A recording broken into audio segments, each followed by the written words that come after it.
County Physical Therapy, Katahdin Trust Company, White Smiles, Maine Baseball Academy, S.W. Collins, Nortrax, Herring Brothers. Now let's go down to the floor. Well, good afternoon, everybody, and welcome to Presque Isle High School as we get set for this doubleheader on WHOU with the Hermon Hawks traveling north to take on the Presque Isle Wildcats. Steve Carmichael joined by Bobby Russell on the broadcast, John Humphrey on the camera. Chelsea Gentle is our producer back at the station. Getting set for our Jay McLaughlin Construction pregame show. The girls will do battle first, and really it's two perennial powerhouses in Class B. We'll start with the Presque Isle Wildcats, Bobby. They are number 4 in Class B with a record of 8-2, coming off a victory over the Caribou Vikings, in which Faith Schoberg led them with 11 points. Averages between 12 and 14 points per game, which is top 10 in the Big East. And you got Schoberg, Maggie Castoni. The Wildcats love the dribble drive offense. They're going to shoot a ton of threes, and that's the recipe for head coach Jeff Hudson. Well, it's been a recipe for a long time for the Wildcats, and they make good use of it. We saw in the Caribou game, I think it was 9 three-pointers that they connected on, and that's certainly what they like to do is dribble penetrate. They'll also drop it to the low block. You'll see Rebecca Ryder and Libby Morrow in those spots and be awarded some points just from being in the right place at the right time on the dribble penetration. But yes, they love to let the three ball fly, and Maggie Castoni can knock it down. Anna Jondreau, and you mentioned Faith Schoberg as well, is their leading point scorer. On the other side for the Hermon Hawks, number 1 in Class B with a very shiny record of 10-0, coming off a 36-32 victory over the MDI Trojans. And head coach Chris Cameron, Hermon always is in the thick of things, no matter the roster. And you got Paige Plissy and Grace Page, they're 2 seniors, but Meg Tracy averaging a double-double. The Hawks have a lot of talent. Well, they sure do. And you mentioned both teams, perennial tournament teams and contenders for the Northern Maine title. And really a great battle between these teams every year, and should be no less of one here today. And size has always been Hermon's strength. They always have a lot of size across the front court, and Grace Page and Megan Tracy certainly have that for them this year as well. And both players, especially Grace Page, has been there, I can remember now, 3 years ago back, and seems like she's been there forever. Meg Tracy injured a little bit last year, but was able to play towards the end of the season, I believe. Yeah, you mentioned that Hermon has had some size underneath. They had Emmy Higgins, then they had Lauren Plissy, then they had Kate Tracy, and now Meg Tracy and Grace Page. So head coach Chris Cameron has had a lot of talent over the years, and Paige Plissy on the backcourt with Maddie LaBelle. So, I mean, it's really an inside-out game that Hermon can play. It is, and it's really a contrast of styles. Hermon will probably prefer to kind of maybe slow it down a little bit and work the high-low offense. They have done that so well the last few years. Flash somebody to the foul line, and then they get good post position underneath and try to lob it over the top.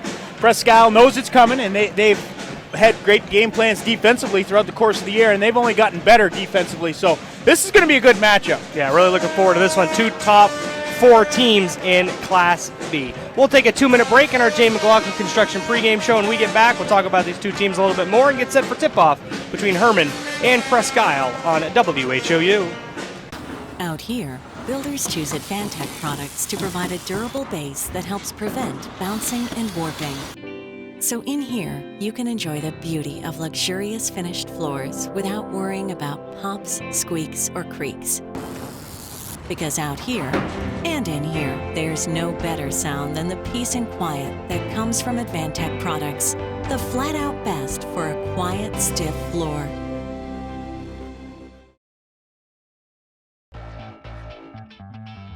This is Ben Adams from Priority Auto Sales. Listen, I know you've been seeing a lot of these orange plates around town lately, and trust me, I'm not just paying people to drive around in our vehicles all day. Every day we're selling cars, trucks, and SUVs. Why? It's simple. Discounted prices up front, great selection, and low pressure sales. We're simply not playing the games. We really are creating a new way to shop for a used vehicle. Check us out at yourpriorityauto.com and like us on Facebook. Priority Auto Sales, Route 1 in Holton.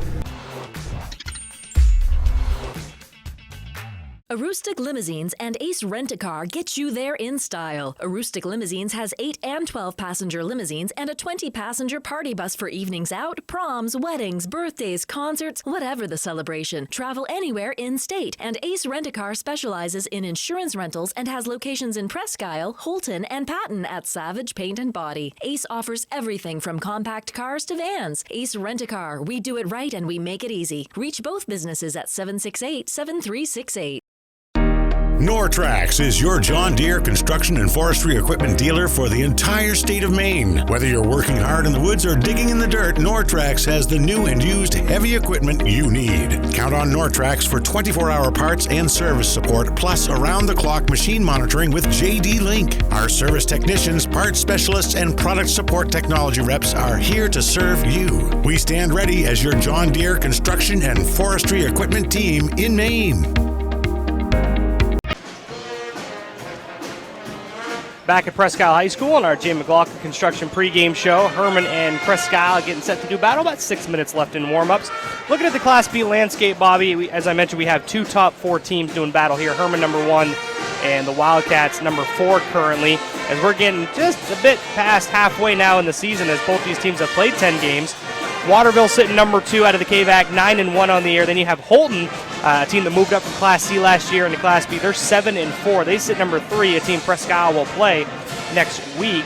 Then the Winslow Black Raiders, they're doing battle today with the Caribou Vikings down in Winslow. You also have Old Town thrown in the mix, who defeated Presque Isle in the season opener. So even though Waterville and Hermon seem to be, a lot of people consider them to be the 2 favorites, really, I mean, Holton, Presque Isle, Winslow, Mount Desert Island, I mean, they took Hermon to just 4 points. Presque Isle had to beat them at the buzzer at home. So there's a lot of teams in the Class B landscape that could come away with the Northern Maine Championship. Well, it's one of those cases this year in the Class B girls. It's any given night. Whoever brings their A game could potentially win it all on the Northern Maine side. And yeah, you look at Waterville, undefeated regular season last year, got knocked off in the semifinals, bring back basically everybody. And they were probably leaned on as the heavy favorites, but Presque Isle was able to knock them off here. They played them tough down there for 3 quarters, only down 3 points, but fourth quarter, Waterville got away from them a little bit, but defensively only giving up 38 points to Waterville. I mean, you got to say that side of the ball was working. Offensively, they got a little bit shut down, but certainly Hermon as well, bringing back their talent in Paige Plissy and Meg Tracy and Grace Page. You know, they were considered a favorite as well. Old Town brought back their 2 leading scorers as well.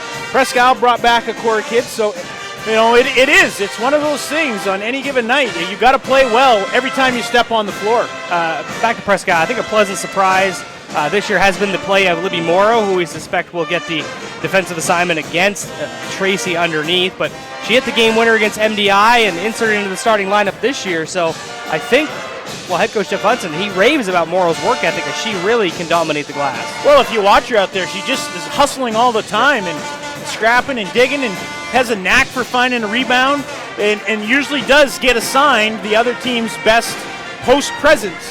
And I believe she will be on Tracy today. And, you know, she's about 5'8", 5'9", but might be giving up a couple inches, but certainly won't be outworked on the defensive side of things. And I think it was that game against Waterville where she really started to flourish after that. Her play has just gotten better game after game. I think it speaks a lot to both these programs. I mean, how consistent are they? Not only in basketball, but they meet up in soccer, they meet up in softball. I feel like it always ends up coming down at some point, whether it's the quarterfinals, the semifinals, the Northern Maine finals. Hermon and Presque Isle on the girls' side always seem to meet, and I think it really speaks to their level of consistency, their coaching, their athletes. I mean, the parents that commit themselves to their kids. I mean, really both programs have built something that is, well, remarkably consistent. There's no denying that. You're correct. And, you know, we did a little math on Coach Hudson picking up his 400th win, and over the course of his entire career, that's averaging 15 wins a season. They only play 18 regular season games, and if you look at just the on the Wildcat side of things, he averages about 16 wins a year when he's been the head coach at Presque Isle. So, yeah, you talk about some consistency and success, that's definitely it. And Hermon on the other side as well, year in and year out, always at the top of the standings, double-digit wins. And, yeah, it's a tip of the hat to not only the players, but it's the community thing. It's the parents. You mentioned the parents, and they're really the ones that are behind it. They're the ones that are making sure that the kid wants to play. They're getting them to the gym on Saturdays or afternoons, or traveling them to the rec leagues and AYBLs or AAUs. And it's a whole community thing to make it work. And certainly these two towns have mastered that craft. Yeah, there's no doubt about that. We look forward to a great matchup. Reminder, the boys game will follow this one. The Hermon boys got a scare against the Old Town Coyotes the other night. They were trailing in the fourth quarter, but ended up pulling out a 43-40 victory. And they sit number 2 in Class B with Isaac Varney, such a great player, been around for 4 years, 1,000-point scorer. You also have Wyatt Gogan, who's been around for quite some time, and Mark Reed. It'll be another game, maybe a contrast of styles, as Presque Isle likes to get up and down the floor with Malachi Cummings, Caleb Wheaton, but Hermon, we know they like to slow things down and play a defensive-type game. Yeah, Hermon definitely not afraid to slow the ball down and keep it close and execute, play some real sticky man-to-man defense. That's been a staple of Coach Reed since he's taken over the program. And it's hard to believe Isaac Varney's a senior. I remember actually going to see him play as an 8th grader in a AAU rec league type tournament, and impressed with him then, and he's only gotten better year in and year out. And my understanding is he's accepted a scholarship to go to Division II Franklin Pierce next year. Yeah, we look forward to that game. That will follow the conclusion of this one, but we expect a real close game in the opener. Now, the Mother Nature canceled the junior varsity game, so the varsity games got pushed up to noontime and 1:30. Same goes for Caribou, who made the trip down to Winslow. Their games are at 11:30 and 1 o'clock. We get updates for those games during the duration of this one. So plenty of basketball going around the state. ADs, they got a job juggling around Mother Nature. And that's why they get the big bucks, Stevie. That's right, fitting in a ton of games. Making it happen. Getting the games in. Getting closer to the end of the season, just past the midway mark. Can't really afford to shuffle too many backwards. You never know what Mother Nature might bring later on in the season. Yes, so Mother Nature always wreaks havoc at some point during the course of the season. And, well, props to the athletic directors across the state of Maine. They'll get them all in before tournament starts on February 14th. And props to Shefty here. He's got his sources in Caribou.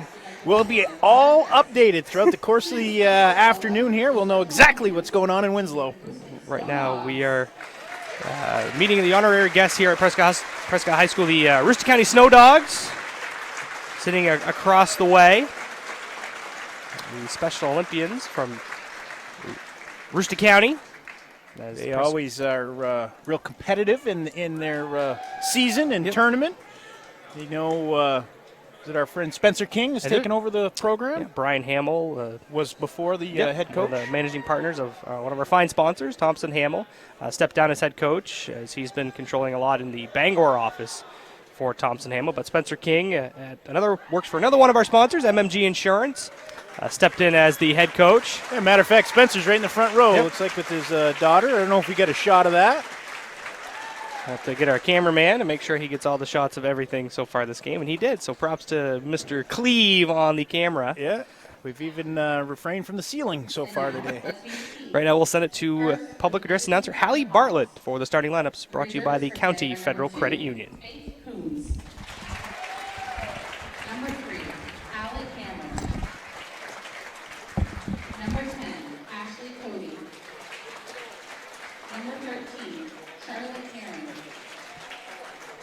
Number 32, Elizabeth Wyman. Number 33, Kristen Rogers. Number 34, Sadie Handoff. The head coach for the Hermon Hawks is Mr. Chris Cameron, and the assistant coaches are Sean Good, Jason Coleman, and Eliza Mew. And now, let's meet the Presque Isle Wildcats. The recruiters for today are number 10, Hattie Hoover. Number 14, Joe Stoney. Number 30, Alana Lagassi. Number 32, Anna Trombley. Number 34, Mike Cassidy. Number 40, Riley King. Number 42, Celia Point. And number 44, Allison Hines.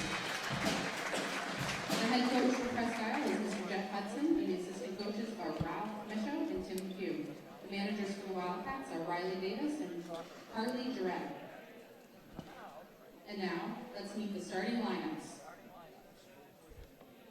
For Hermon, senior, number 4, Paige Plissy. For Presque Isle, sophomore, number 12, Faith Schiller.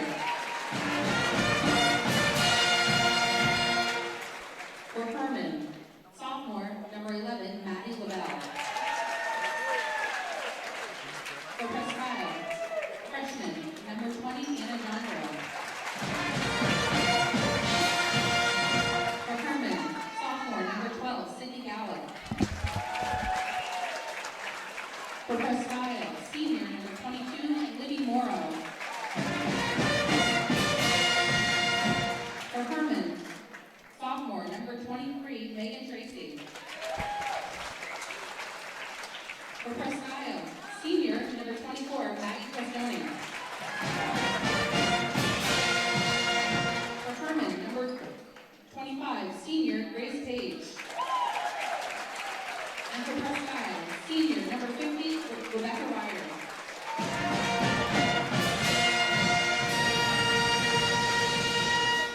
The officials for today's game are Joe Kluke, Dan Girardis, and Brad Alla. The certified athletic is Andy House from County Physical Therapy. Finally, the Wildcats and the Hawks kindly request that all spectators display proper sportsmanship at all times. Please do not boo, taunt, or degrade players, coaches, or officials. Let's make good citizenship our #1 priority. We now ask everyone to please stand and respectfully move your hats as the Presque Isle High School Band, under the direction of Mr. Jason Priest, plays our national anthem.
All right, starting lineup done, national anthem done. Just about set for tip-off. Steve Carmichael with Bobby Russell. Happy to be with you on this Saturday early afternoon game.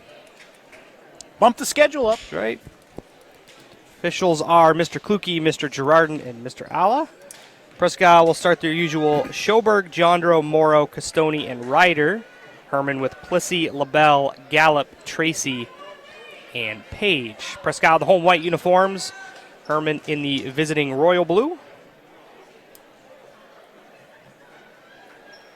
You look at the common opponents. Of course, they both play in the Big East, have a lot of common opponents, but the ones they've played, very similar margins each way. Whether Presque Isle certainly has dropped the couple, but in their wins, similar margins of victory.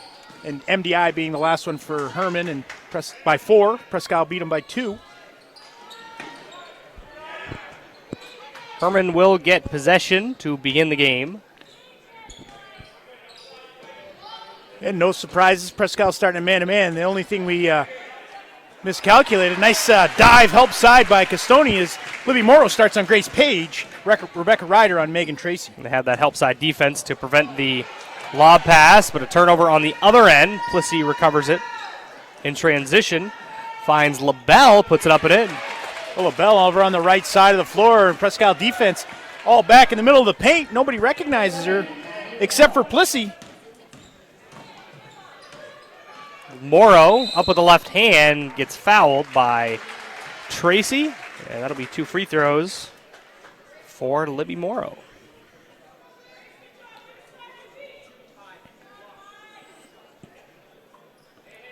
Just enough contact to warrant the whistle. Good hard drive, though, by Morrow, using the left hand. Foul goes on Grace Page, her first. Morrow makes the first.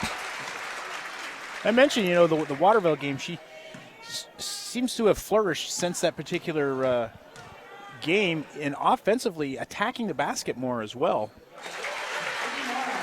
Morrow makes them both, ties it up at 2. Prescott with a bit of pressure defensively here, trying to get it into Page, and on the other end, Morrow commits the foul. Good use of the pass that time by Hermon, getting the ball up the floor. Morrow just a split second late, trying to deny that pass. Say both these schools actually the last 2 Northern Maine champions in soccer as well, as 5-second violation called. Good pressure defense from the Wildcats causes the turnover. Yeah, and Page steps out just a little bit too late. Looked like she was trying to seal her player to get position on a reversal. Jondro sets a screen for Schoberg. They hedge out on her. I think that's really a point of emphasis for defense on the side for Hermon, as Cameron wants to really hedge on those screens to prevent Schoberg from getting any open looks. As Morrow splits 2 defenders, couldn't finish, fights for the rebound, and LaBelle will come down with it. Yeah, certainly if you're Hermon defensively, you know that Prescott is going to want to shoot a lot of three-pointers. You got to hedge, you got to overplay the perimeter, make them put it on the deck. Don't let them just catch and shoot. About 90 seconds gone in this first quarter. Tied up at 2. Page underneath with the right hand. Kisses it off glass. Good spin to the middle of the lane. Morrow just not able to deny the cut. Once Page got her on her back, it was an easy move for her. Morrow out to Castoni from the top of the key for 3. And there's the catch and shoot. They've come off of Castoni. Gallup tries to stop the dribble penetration. They kick it out to her. If the Wildcats can catch it in rhythm, we all know they can knock them down with the best of them. Wildcats take their first lead. LaBelle, guarded by Schoberg, and be careful of a 5-second violation here. Gets out of her hands. Plissy with it. Jondro on her. Some freshman on a senior. Gallup lobs a pass. Gets to Plissy. Top of the key, Page. Faces up on Morrow. Tracy with deep post position, and a foul will go on Ryder. That'll be a fun matchup to watch in the post, Bobby. It certainly will, and that was, maybe if that's just an indication of what we're going to have, it's certainly going to be battling all the afternoon here. Tracy trying to get that position on Ryder, and she did that time. This time a bit outside the block. We'll kick it out to Page with the left hand. The finger roll was off the mark. And Castoni trying to get away from traffic, poked away by Gallup, but it'll stay with the Wildcats.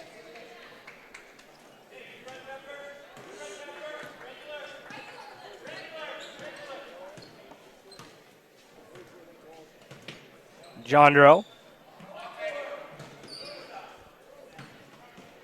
Castoni crosses over. Lost the dribble, kicks it out. Faith Schoberg.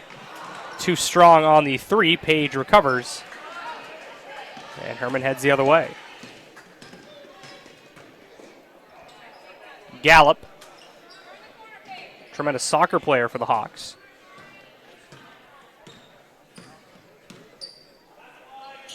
LaBelle. Finds Plissy underneath. Shot was too strong. And the rebound down to Castoni. Going to go out of play. It'll go over to Hermon. Well, Castoni, nice job getting position inside and securing the rebound, but Gallup hung around just enough to kind of throw her off and loses a dribble, and it'll go back to Hermon. Quick timeout called by head coach Chris Cameron. We'll do our injury report, brought to you by County Physical Therapy. Whether you want to get back to sports, back to work, or simply back to living your life, County Physical Therapy can help. With 5 convenient locations in Aroostook County and a new location in Bangor, visit countypt.com to learn how CPT can help you. Both sides healthy as we get halfway into the season. Both teams fortunate to have all players in uniform. Well, that's a good thing. If you can stay healthy at this point in the season.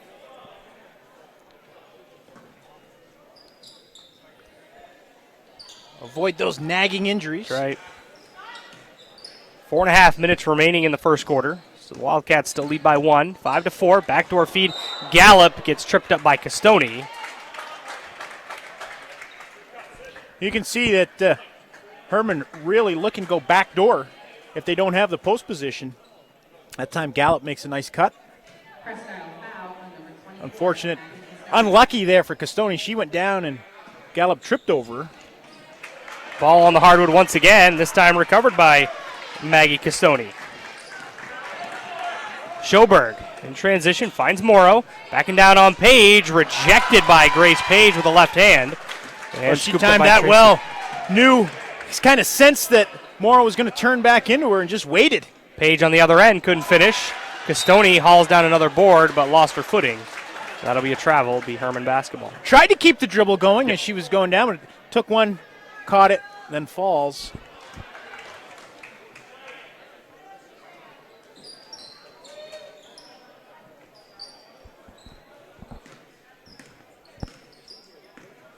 Bit of a slow start for both ball clubs. Out to LaBelle for 3, cans it. Well, that's a dribble penetration, similar to what Prescott will use, a dribble drive kick. LaBelle with an early 5 points, and the Hawks retake the lead by 2. Schoberg off the bounce with a right hand, gets it to go, and the foul. Tough shot there. Plissy sliding the feet, bumps her on the hip. How about the reach through, though? Little finger roll. It's like George Gervin. You know what George Gervin is, Stevie? Dude, the Iceman. Iceman. Where'd he play? San Antonio. All right. You're up to date on some of that trivia. Schoberg completes the N1. Castoni's going to pick a quick second foul up here. See what Coach Hudson decides to do. This one certainly like to have back 80 feet away from the basket. He likes to bring Anna Jondro back in for Castoni.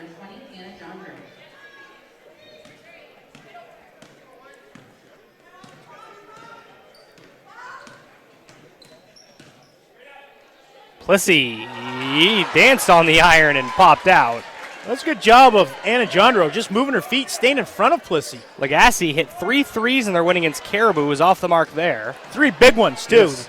She came in off the bench in the third quarter, and that's the 3 you're talking about. Lagasse back on the other end, intercepts the pass intended for Gallup. Under 3 minutes to go first quarter.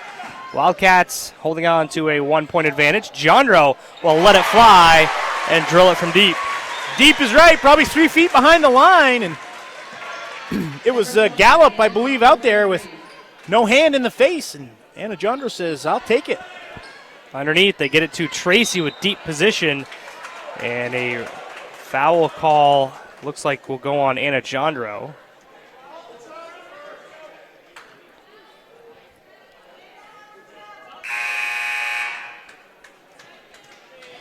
Just Jondro's first.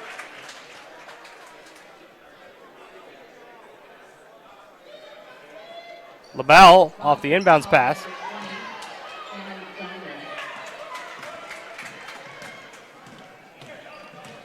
Schoberg kicks it out. Morrow. It's a long 2, rims out.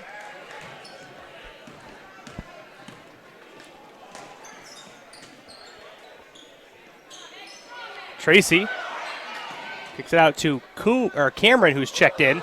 Now another pass intended for Tracy was off the mark, but Ryder got her hands on it. It'll stay with the Hawks. Yeah, when Meg Tracy caught the ball, she didn't really recognize that there was nobody behind her. Drop step to the baseline. She would have been able to lay it in. Kicked it out instead.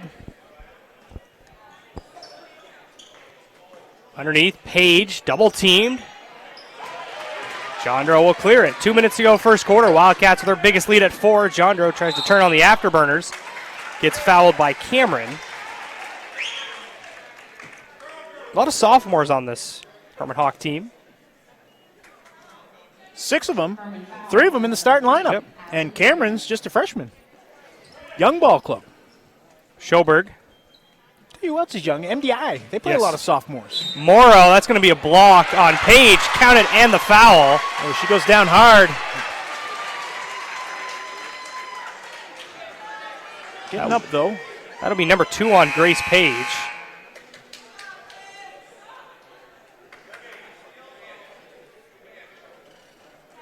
Good take, though, by Morrow. Good finish. Elizabeth Wyman, another sophomore, will enter the game. Elizabeth Wyman. On the line is number 22. Walked off on her own power, though, Stevie. Good sign. That's her second foul. The 4th on the Hawks as Morrow 3 for 3 from the line. And the Wildcats lead by 7. Well, good first quarter to this point for the Wildcats. I'll Hermon. tell you, their defensive effort has really picked up. Once they recognize we're going to start being a man-to-man defense team, they have really done a nice job. Johnner with a steal, lobs it to Lagasse. It was a bit too far for her to catch it. And the steal by the Hawks. It'll be LaBelle. Now to Cameron into the paint. Lost the handle and grabbed by Morrow. Well, on that fast break, it was a right idea by Jondro. Just fingertips, inches away from getting it to Lagasse. Lagasse will kick it out to Schoberg. Nice crowd on hand. With this early start, Schoberg flips it up, doesn't go. And Tracy outlets to LaBelle. Morrow back on defense. Euro step inside the lane, too strong up the glass. Riley Kinney is also in there for Presque Isle. The tie-up between Wyman and Morrow. The arrow favors Presque Isle. You got to like the hustle, getting on the floor after it. A couple Wildcats, one Hawk. Oh, Coach Cameron's losing the jacket. Jacket's gone. Things are heating up, Stevie. One of my favorite coaches to talk to, though, Coach Cameron. Always willing to chat with the media, which we like. Did you tell me last year maybe that back in your days at NESCOM, you had interviewed him a few times or talked to him? Yeah, and he was talked to him very quite a bit. gracious about very one of my favorite coaches to chat with. giving you some of his time. That's right. Schoberg. Lagasse kicks it out. Jondro. Some are a little close to the vest. They don't necessarily want to give a lot of information. Lagasse off for 3 there. 20 seconds to go first quarter. Ball still loose. Jondro battles with Cameron. Now it's tied up once again, and this time possession arrow favors Hermon. Yeah, we talked to a lot of coaches up here with Coach Hudson and Coach Cummings and all the coaches around the county, so some of the coaches that come up from Bangor may not know who we are. Coach Cameron's one of the ones that doesn't really matter where you're from. He'll chat with you. Plissy gets fouled as she attacks the rim.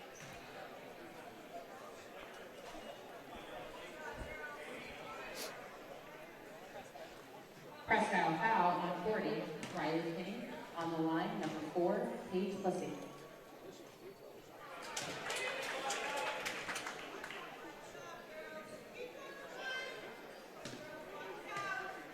Plissy misses the first. Set for the second. That one falls. So 14-8 your score.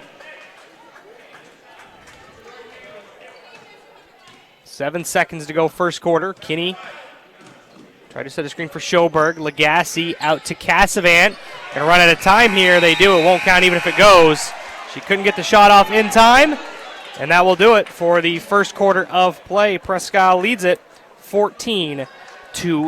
Back in 60 seconds for the second quarter on WHOU. Hello, this is Tony Bowers at Bowers Funeral, and we want to wish good luck to all area basketball teams, boys and girls, as you strive for the gold ball at the end of the season. We are proud to be a part of your communities and our family serving your family since 1900. Good luck, play hard, and above all, be good sportsmen.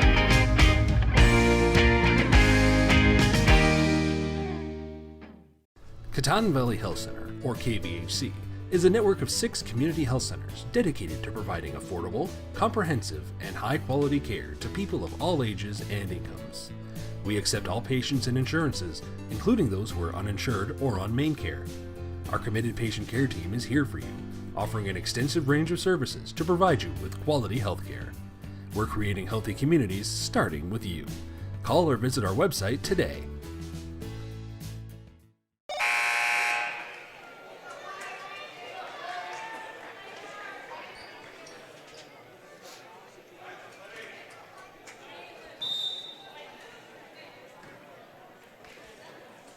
Back at Presque Isle High School, set for the second quarter. Wildcats leading 14-8 over the Hawks. Morrow crosses over, attacks off the bounce, and finishes. Oh, Libby Morrow asserting herself offensively here in this first half. Nice take, using that crossover. Right side of the floor was wide open. No help side defense. Plessy lobs it to Cameron. Back iron, Wyman the board.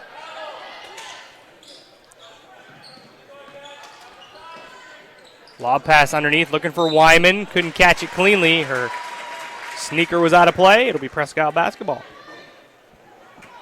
The Wildcats doing a nice job on that help side. Might have been a factor in why she was unable to bring it in.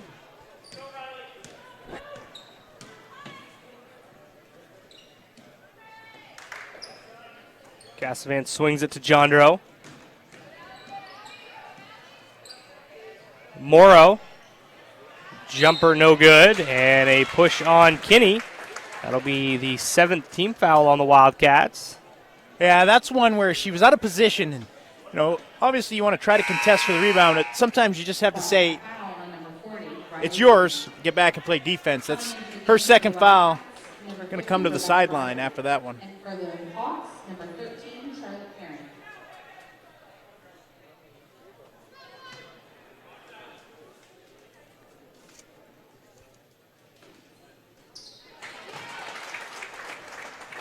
Tracy makes the first. Looking at the Big East stats, I know it's only through the 31st of December, but Tracy'd already been to the line 54 times, or had 54 attempts.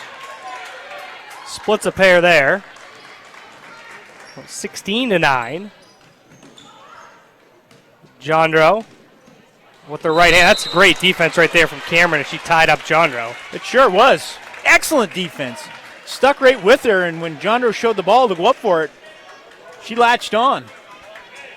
Plessy, LaBelle, Tracy, Karen, and Cameron out there for Hermon. Jondro, Morrow, Cassavant, Ryder, and Schoberg for the Wildcats.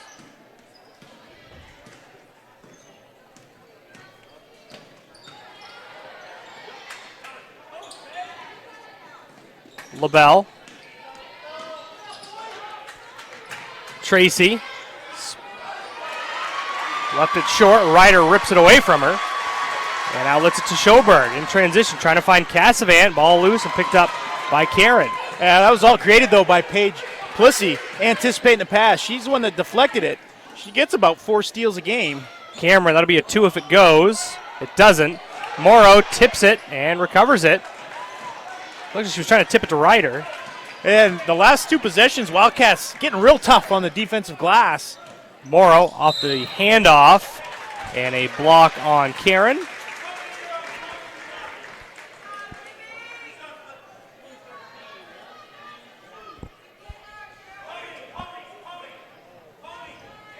Throwing foul on number 13, Charlotte Perrin.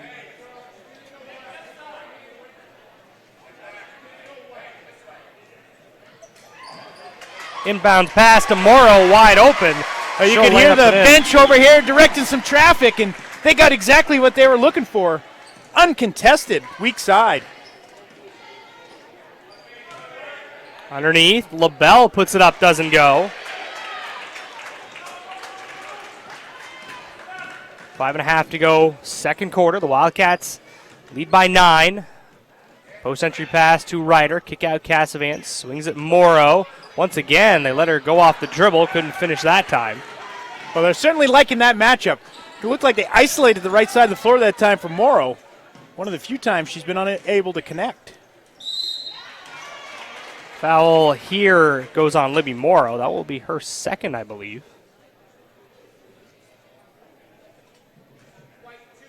It's going to be. Presque Isle foul on number 22, Libby Morrow. On the line, number 13, Charlotte Perrin.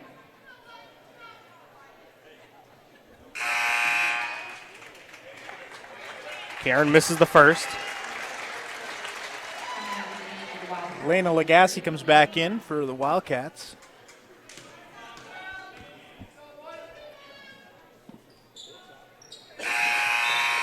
Karen makes 1 of 2.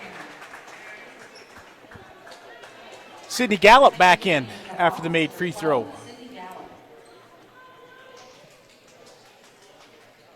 Looks like they've got blood on Legasse's jersey, so she's going to have to come right back out.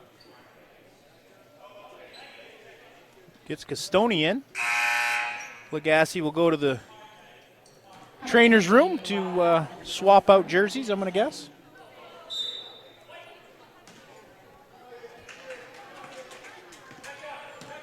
The score is 18-10.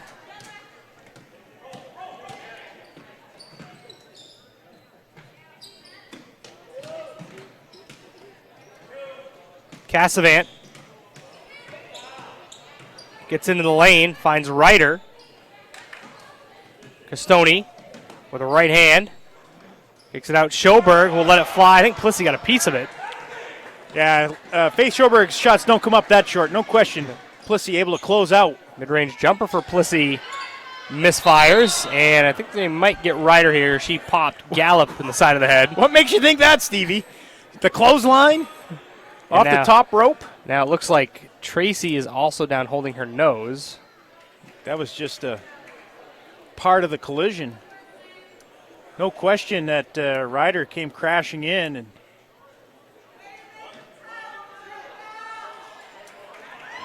so foul does go on Rebecca Ryder. Personal foul on number 50, Rebecca Ryder. And on the line for Hermon, number 12, Sydney Gallup.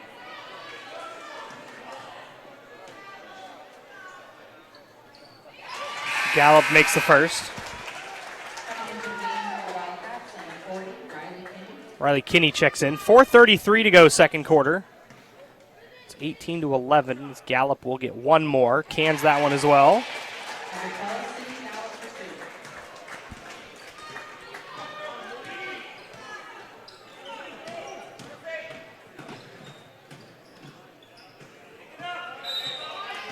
2. And a 5-second call on Castoni. Gallup staying within 6 feet. Castoni was backing out, just didn't back out away from her fast enough. Gets the violation. Don't necessarily always have to put intense pressure on. Just have to maybe be creative enough not to let the offensive player see the count going. Gallup misfires on the 3.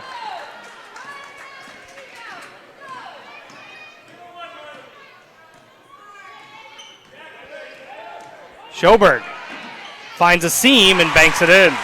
Oh, Kinney comes out, sets the high screen for her. She goes right around.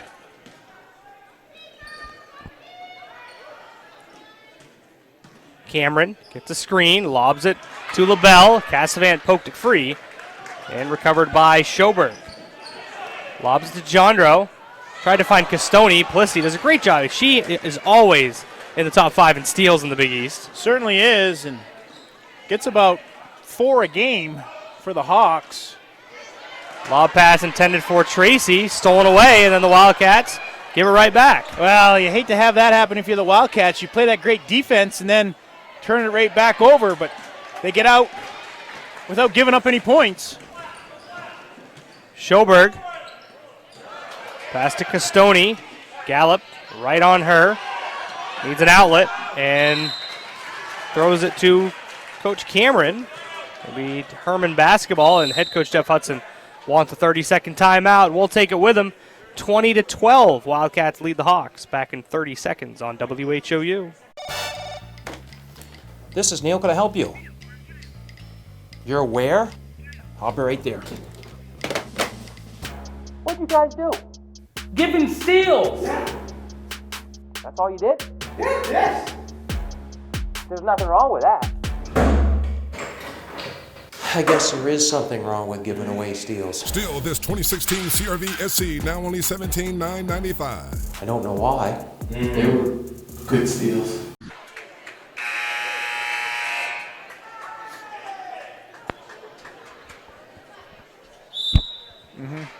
Back on WHOU. Steve Carmichael, Bobby Russell with you. Troubleshooting in the quick 30-second break. You're on it. Your IT, your trying to play-by-play, your Tracy All kinds of hats you wear. Backs down Kinney, couldn't finish, but Gallup will get fouled on the putback. Well, the last few possessions for the Wildcats got a little ragged. Couldn't hang on to the basketball. A few too many turnovers. Coach Hudson gets a 30-second timeout. And Jondro picks up her second foul. Yeah, a whole host of players with 2 fouls on Presque Isle. Gallup makes another one. You got Jondro with 2, Morrow with 2, Castoni, Kinney, and Ryder all with 2 fouls. And right now, Coach Hudson doing a nice job juggling that, kind of keeping players in and out, so they haven't picked up their 3rd foul. Gallup 4 for 4 from the line. Castoni blocked by Plissy, but her right foot was on the end line. Impressed with the way Plissy plays some defense. Moves the feet, stays in front, timed that one well. Just momentum took her out of bounds. They get into Schoberg, sets her feet, and buries a 3. Well executed. Wildcats set the double screen for Faith Schoberg. She drills it, Stevie.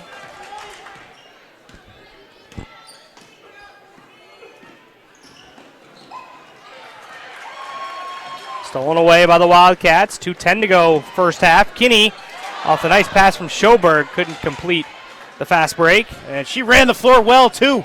Unfortunate for her. She was unable to get it to go.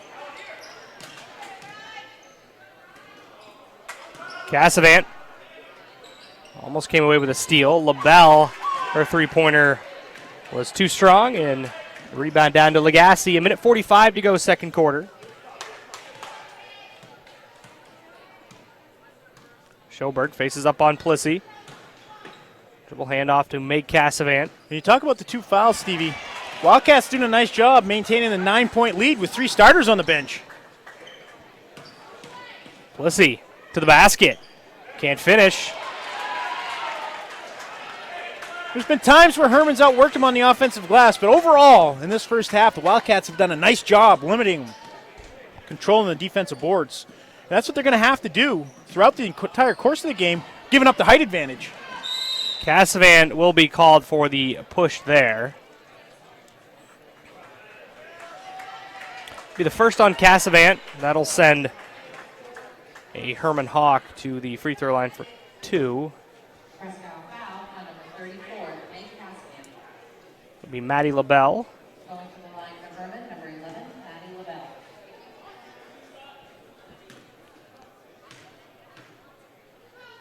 And I don't remember at what particular juncture of the first quarter it was, past midway anyway, towards the end, when Grace Page went down. We've yet to see her. She picked up the 2 fouls, and that could be part of it. She'd fallen hard, walked off on her own power, but yet to come back into the game. Have to check on that in the second half. LaBelle goes 1 for 2.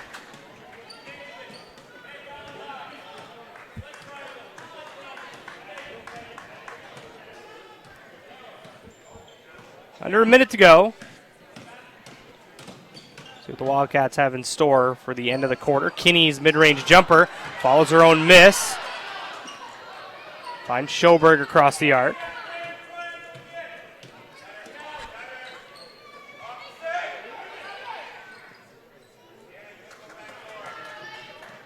Schoberg. Picture dribble up, and Gallup, a bit overzealous on the defensive end, commits the foul. That'll just be the 6th team one. That was a good job by Schoberg, seeing her coming at her, turning to create the foul. Hermon foul on number 12, Sydney Gallup.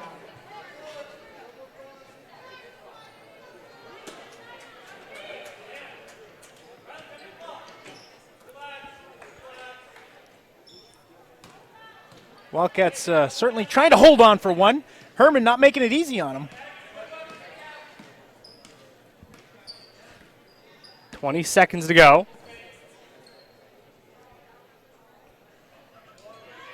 5-second count commences. Schoberg gets some space. Lagasse fires the jumper and buries it. That's just a 2. It is a 2. That's a little wrinkle off that play that they like to run at the end of the half. Usually it's in the left corner, but they get Lagasse coming to the right corner. Tough shot, too, as she catches, turns in one motion and knocks it down, giving the Wildcats a double-digit margin. Yeah, 25-15 is your score at the half. That's the biggest lead of the game so far for Presque Isle. And we talked about their ability to knock down the three and their defensive game plan.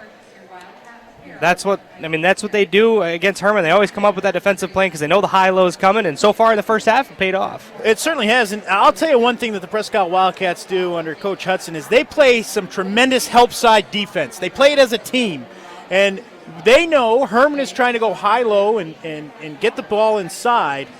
Sometimes they're fronting, sometimes they're three-quartering, but when they front, the weak side is diving down to help. And they've gotten a lot of steals off that or disrupted the play and doing a nice job limiting the inside touches of the Hermon Hawks here in this first half. Score at the half, 25-15. We'll take a 3-minute break, come back for our Katahdin Trust Company halftime show after this on WHOU. At the Maine Baseball Academy, our top priority is to create an experience of advanced learning and skill development for all ages. The YMCA indoor turf facility has many resources that we use to our advantage while developing young athletes. Our top-tier coaching staff includes Director of Operations Ryan Lincoln and John Fry, Searsport District High School, Cody Collins, Bangor Christian Schools, and Cam Archer, Old Town High School. Follow us on Facebook at Maine Baseball Academy or call today for more information. For drivers from Patton to Bangor and everywhere in between, buying from Thornton Brothers is a rewarding experience. At Affordable Plumbing, we buy all our vans through Thornton Brothers. Not only do they have excellent customer service, but I'm treated like family when I walk through the door. Get a fresh start with great deals on select new 2019 and 2020 Ram trucks and vans during the Start Something New sales event. Thornton Brothers in Lincoln, your hometown dealer, wherever your hometown may be. MMG Insurance is a proud sponsor of high school basketball. Founded in 1897 and based in Presque Isle, MMG has independent insurance agents across Maine, New Hampshire, Vermont, Pennsylvania, and Virginia. MMG has recently received a national award in innovation, was recognized as the Maine Company of the Year by the Maine Insurance Agents Association, and again named among the best places to work in Maine. Find out more about MMG by visiting our website, mmgins.com. MMG Insurance, protecting your piece of the world. Madigan Healthcare Services provides a continuum of healthcare from skilled nursing facility, rehab therapy, to home healthcare. After 5 days in the hospital, they suggested that I come to the Madigan. The level of care, the service, the respect that they showed me, even the aftercare, everything about it was really excellent, and I feel healthy. So the services that I've received at the Madigan have enabled me to get back to those things that I really love to do.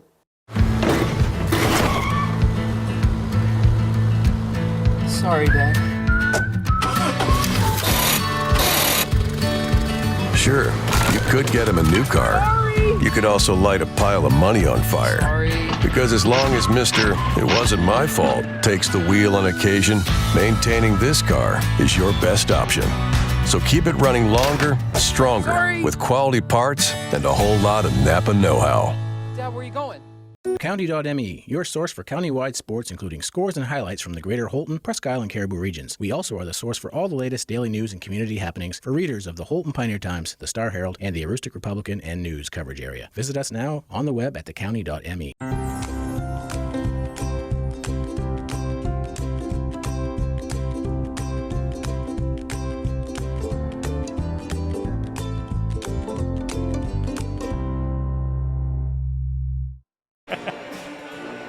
Back at Presque Isle High School on WHOU. The score at the half, 25-15. The Wildcats lead the Hawks. Back for our Katahdin Trust Company halftime show. We're joined by TJ Halliday, the coordinator of officials in the state of Maine. And we were talking off here, but you've made a lot of trips around the state of Maine. And say, give us as he mentioned, a synopsis of what your job, everything that it encompasses. Well, I'm the coordinator of officials of the state of Maine, so basically I'm kind of like the spokesperson for the 5 interpreters for the 5 boards. The 5 boards get together and kind of decide on what are important aspects we want to teach our officials and make sure they're doing. And I'm basically just going throughout the state and making sure and seeing what we're doing. And it gives me ideas what I can do for programs for the following season, for rules clinics and that kind of thing. Yeah, and talk a little bit about the challenges that officials face. Because, I mean, we got my broadcast partner here is an official, and the importance of officials, because we talk about the countrywide, or the whole entire USA has a countrywide problem with the shortage of officials. but the importance of having them and then the challenges that they face. No question. My number one goal is in this role is to make it fun for officials. I figure if you make it fun, you're going to recruit better and you're going to retain better. And so what we're trying to do is trying to make it more palatable for the officials. And we've worked a lot with the MPA to help kind of give us an idea of what we want to do, to make what the important things are, and prioritize those things and get those things right. But we want to make sure it's fun for our officials. They can enjoy it. Now, in your travels around and/or watching the WHOU streams, are you potentially looking for tournament officials, or are you looking to give advice to officials on how to improve as well? My primary role is help people improve. That's my primary role as coordinator of officials. Right now, this coordinator of officials role has nothing to do with the MPA. It has nothing to do with the tournament. It's basically funded by the boards. But I also happen to be a site supervisor for one of the tournaments in Augusta. Okay. And with the 3 site supervisors, we're going to be driving that system for the MPA. We're hired by the MPA to do that. So it's kind of a dual role. So I come out here and try to help people improve, but I also looking for people that are doing a good job that can help us down the road. I was going to say that. I can't imagine how many miles you've covered. It's been a lot. You've been to the county, you said 4 times. 4 times, yep. And then I go down east, I go to southern Maine. I've been all over. There's about 200 eligible officials for the tournament this year, and I've seen about 160 or 170 of them so far. So I want to make sure I see as many as possible. We don't want to go in blind to that situation. Sure. Can you give our viewers maybe just a little detail on how the works at the tournament with the site supervisors and they assign officials to certain games and whatnot? Well, what happens is the schools put a list of 10 people they want on their list, and that kind of drives the process. But we as site supervisors also try to evaluate the proficiency of the officials too. So you might put a list of 10 in. We site supervisors may think, 7 of those 10 are really doing a good job. We're going to try to focus on those 7 or so. Right. So we try to have a system where we're accommodating what the schools want, but also trying to honor what we're trying to accomplish as officials. So how do you choose, as far as what's your system as far as choosing which schools to go to and at what point in time? Is there a list of officials you get? Yeah. I haven't seen these 3 yet. Yeah, I have access to the arbiter system on all 5 boards. And I try to maximize where I'm going. I'm now starting to see people 2 and 3 times because it's just the way it is. But where I live in Waterville, I try to get to the games I can get to. And sometimes it comes down to fate. Wherever I can get to for that game time is where I go. Yeah, well, TJ, again, we appreciate you joining us. Thank you very much. Thank you. Show. Take care now. Drive safe. All right, the score at the half, 25-15. Presque Isle with the lead over Hermon. Back in 2 minutes for the third quarter after this on WHOU. The road to planning your financial future can seem like an uphill battle, with countless goals and paths to choose from. The most suitable place to begin is with Thompson Hamel LLC for a free financial checkup. Thompson Hamel has many tools available to help you chart your course on your financial roadmap. Let them help guide you through all the phases of your life. To get to your destination, you have to start. Start today so you're better prepared for tomorrow. Thompson Hamel LLC. Your family, your future.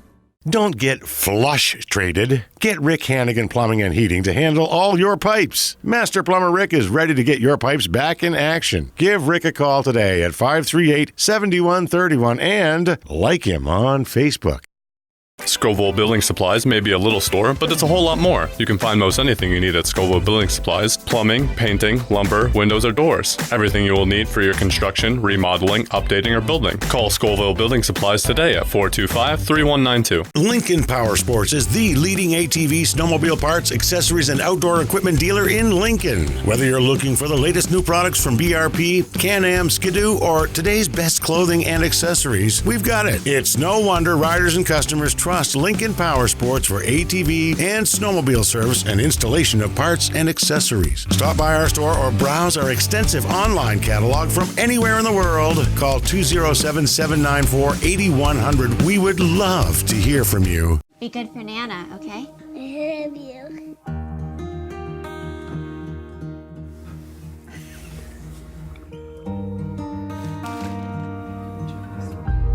That's not me. A moment like this is decades in the making.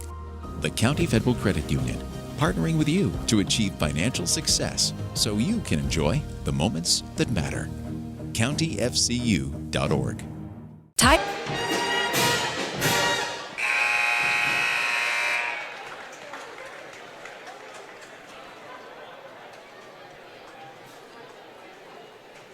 Back on WHOU, set for the third quarter with the Wildcats leading the Hawks 25-15. Steve Carmichael with Bobby Russell, John Humphrey on the camera, Chelsea Gentle, our producer, back at the station. Wildcats looking to take the victory and put a blemish on Hermon's record as the Hawks right now stand at 10-0, number 1 in Class B. Schoberg drives baseline and a quick foul call on Paige Plissy. The Hawks doing a nice job recognizing Wildcats like to run that double screen right out of the halftime and get out, make Faith Schoberg put it on the ground, but officials get Plissy for a little bump, and then they're going to get Libby Morrow with an illegal screen. That's going to be her third foul, 7 seconds into this third quarter.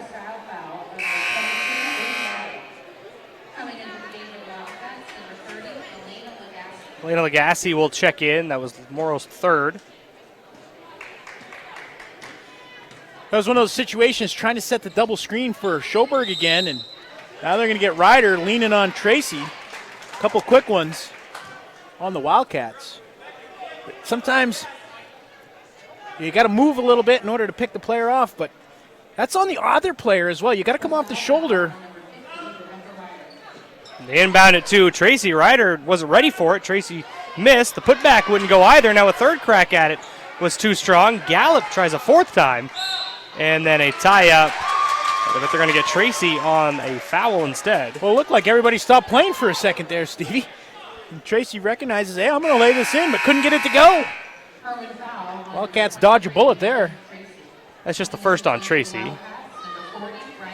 4 fouls in 26 seconds, Bobby. Good thing those whistles are P-less. Wear it out. Schoberg, the runner, came up short. Grace Page back in the game. She took a hard spill in that first quarter. So that's a good sign for the Hawks. Yep.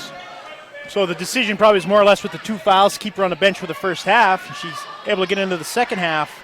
As you saw there, as Schoberg was on the help side with Page getting fronted underneath. They found the pass to LaBelle on the opposite. Drove by Schoberg, but just couldn't finish, and a foul call once again. Well, Lagasse was up the right side. I think it was Jondro on the left side, and Schoberg recognizes and uses the cross-court pass. And Page just a little late sliding the feet. It's tangled up. Third foul on Grace Page. It's also the third on the Hawks. Lagasse blocked away by Page. Second time she swatted one away. Well, that time Lagasse shooting right-handed, puts it right in Page's mug and just reaches out and knocks it away. Tracy blocked away by Kinney. Lost the handle off of Gallup. A Wildcat ball.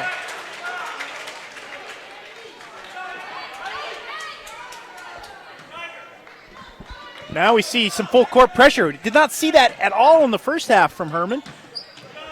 It's like a 1-2-2. 90 seconds. Run and jump. 90 seconds gone in the third quarter. Both teams still scoreless. And a 30-second timeout called by head coach Jeff Hudson.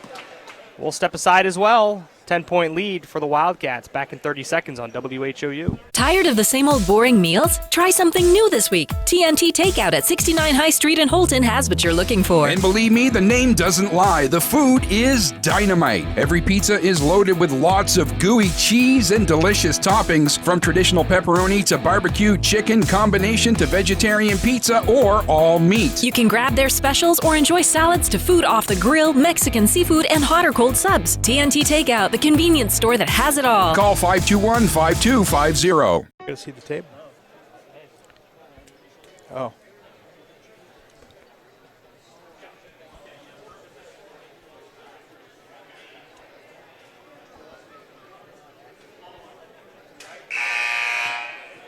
Steve Carmichael, Bobby Russell at Presque Isle High School. Wildcats still leading by 10. Just over 90 seconds into this third quarter.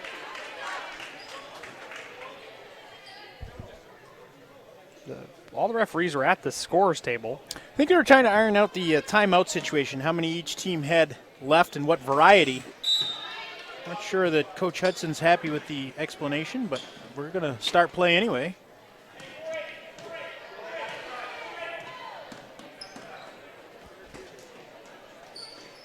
Castoni fakes the handoff, drives by Gallup, gets fouled. That's an old school play there, Stevie. Get it to the high post, run a couple cuts, and if you can't get the handoff, just turn and go to the basket. Hermon foul on number 4, Paige Plissy, and on the line for the Wildcats, number 24, Maggie Castoni. The Winslow Black Raiders lead the Caribou Vikings in girls basketball action, 49-34 in the fourth quarter.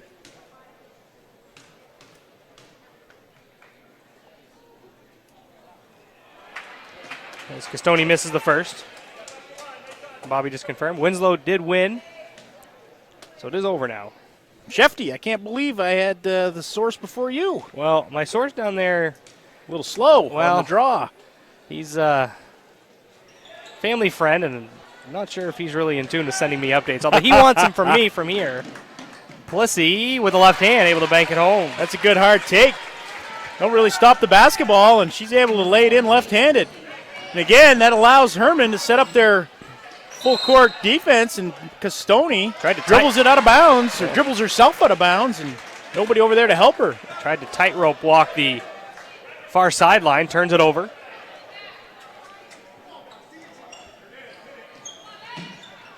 Tracy catches it and finishes. Foul goes on Lagasse, and here come the Hawks. Well designed out of bounds play there. A little back screen for Tracy. Nice pass over the top and finishes.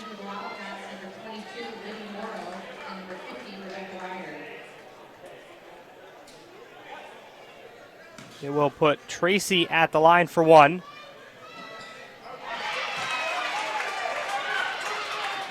Converts. This pressure is giving them a little bit of trouble, Stevie. Had to burn a timeout, got a turnover out of it. Schoberg. This time they break the pressure.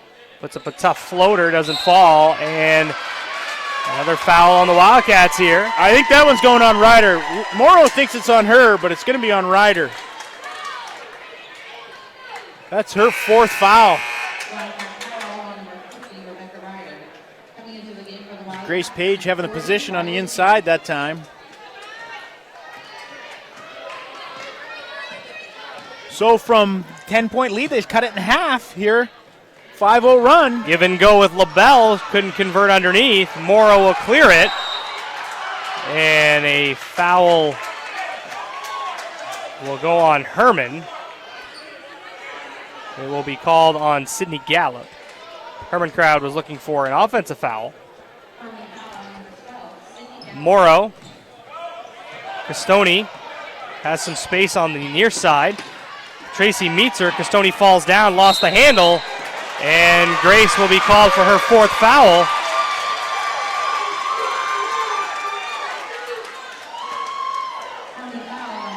It's her fourth foul. Tells coach, I'm good.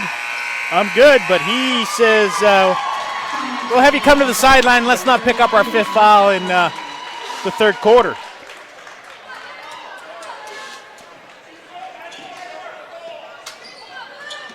The foul starting to mount up here. Schoberg to Morrow. Screen set, left-hand dribble out to Castoni. Lets it fly for three. In and out, couldn't get the roll. Jondro climbs the ladder for the offensive board, but she's called for the travel. Athletic play, though, by Jondro, going up and snagging the rebound. Tracy backing down Kinney, kicks it out. Wyman. That was a good job by Morrow helping Kinney on the double team to get it out of Tracy's hands. High-low game. Kinney pokes it away from Hermon Tracy. does that so well. Patient. Wasn't there the first time, wasn't even there the second time. They just keep moving around and they finally get the look that they want, which is over the top to Tracy. Kinney doing a nice job breaking up the pass. Get it into Tracy. Over Kinney, counted and one. Right now the Hawks have started this third quarter with a 7-0 run. Tracy wanted the basketball that time on that right block, and she finally got it. Took a while to get it to her. Kinney picks up her third foul. Now Cassavant will check in.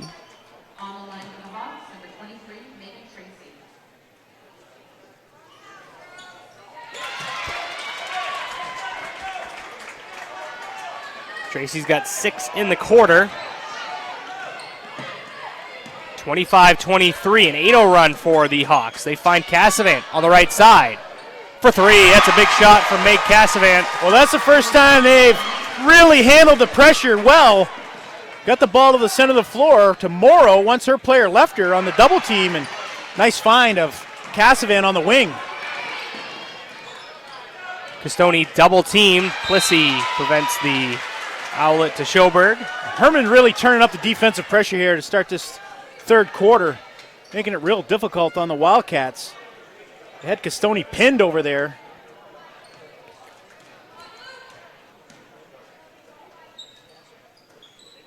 Morrow trying to find an opening. That's a tough look as Tracy.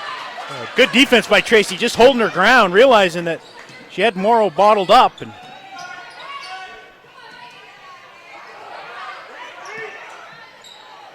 halfway through the third quarter. Deep position for Wyman. That's a good find, as you're right, Wyman able to just turn and shoot. Couldn't get it to fall, but great position. Castoni. We saw the double cut off that last time. Much better defended this time by the Hawks. And Gallup stuck right with her. Jandro over to Cassavant. Morrow with a left hand. Can't finish. And Tracy will clear it. Plissy out to LaBelle. Wyman, that's a 2 if it falls. Off the mark. As we have 3 minutes to go in the third. 28-23. Presque Isle with the lead. Ball thrown at the back of Castoni. And then she trips up Paige Plissy. And that will be number 3 on Maggie Castoni. Yeah, just miscommunication between Castoni and Schoberg out top. And again, credit to Hermon defense for just being there, making it difficult, wreaking a little bit of havoc.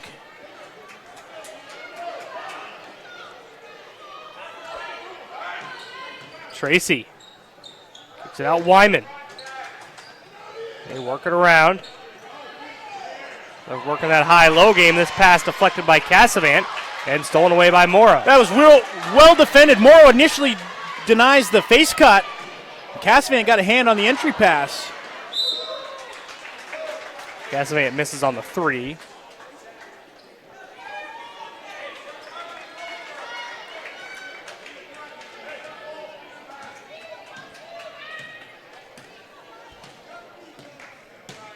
.225 to go third quarter. Ball loose, and Morrow comes away with it as Castoni and I believe Wyman all fell down. Foul goes on Wyman. She got the worst of it, and that insult to injury is called for the foul. Picks up the foul as well. Going to be 1-1 here with 2:22 to go in the third quarter. Both ways, it'll be 1-1 from here on out. Whoever makes the free throw, Stevie.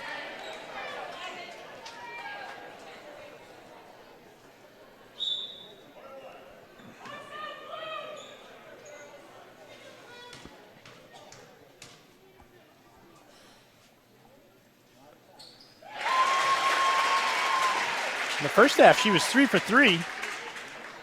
Knocks down the first attempt here in the third quarter.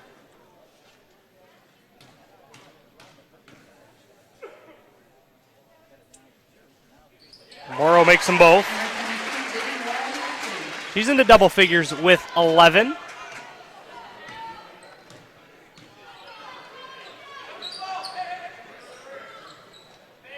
Underneath. Nice flash to the basket. LaBelle found herself open for an easy 2. Yeah, nice screen there from Paige Plissy. Frees up LaBelle. Little curl. Easy 2 that she'll probably have, one of the easier 2 points she'll have the entire season. And they get Castoni, just loses the handle on it. Call it for the carry violation there.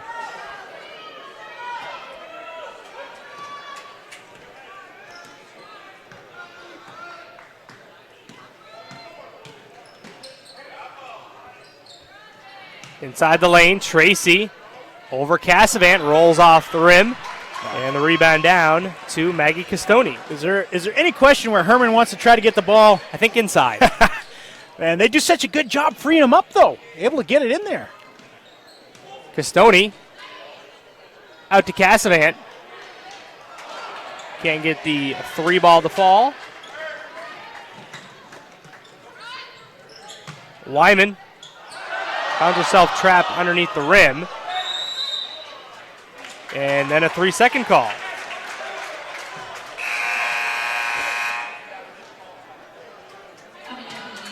Cameron will check back in for Gallup.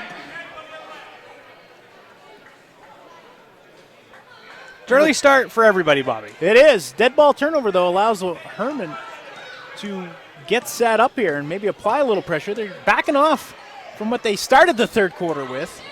Morrow, 15-foot jumper, swish. Nobody steps out on her. Knocks down a 15-footer. She's 5 for 5 from the free throw line. Add that one as well.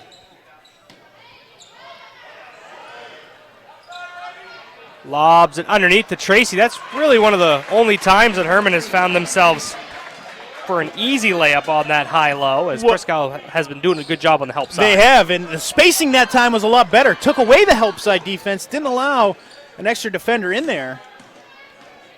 Schoberg with her left hand got hit, and 2 free throws upcoming for the sophomore. Well, she hesitated just enough out around the free throw line and kept the defense on their heels, able to attack the rim.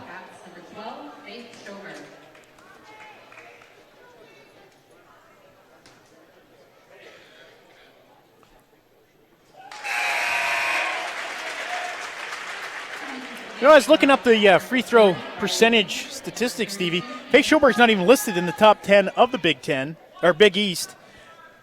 Must not have the minimum attempts. There's no explanation for that. She is certainly a prolific foul shooter. Yes, she's competed nationally in free throw competitions.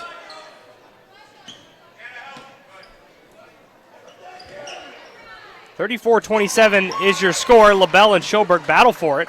LaBelle able to come away with it. Now it's Cameron, and I believe she is going to be called for the travel, and she is. This time it looked like the Wildcats might have shifted to a bit of a zone defense that time, or at least sagged off and made sure there was people in the paint to take away that over the top. Schoberg gets around Plissy, and another foul call. That'll send Schoberg right back to the line for a 1-and-1. So Hermon got to within 2. It was 25-23. Big foul right there. It's 4 on Paige Plissy. She'll have to check out. Sydney Gallup will enter. Schoberg did a nice job splitting the double team. Got the ball out ahead, and they get Plissy for the reach-in foul.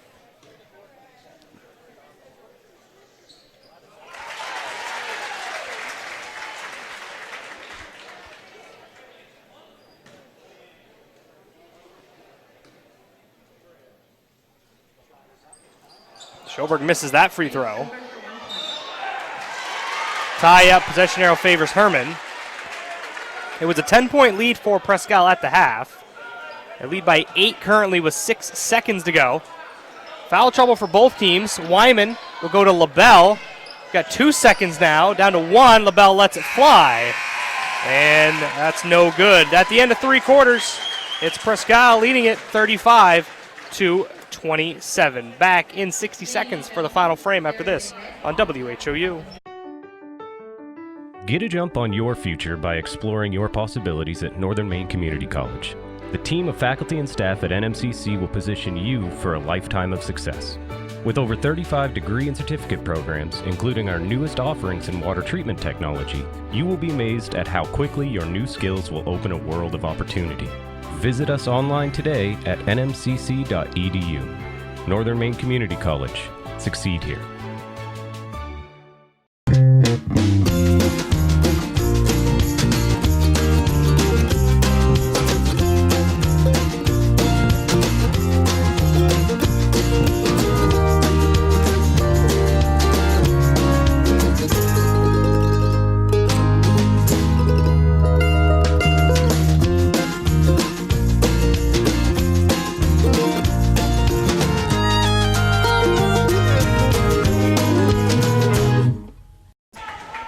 back on WHOU.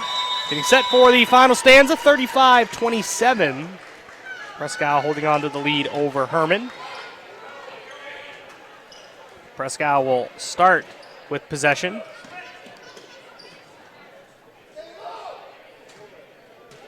Schoberg, Cassavant.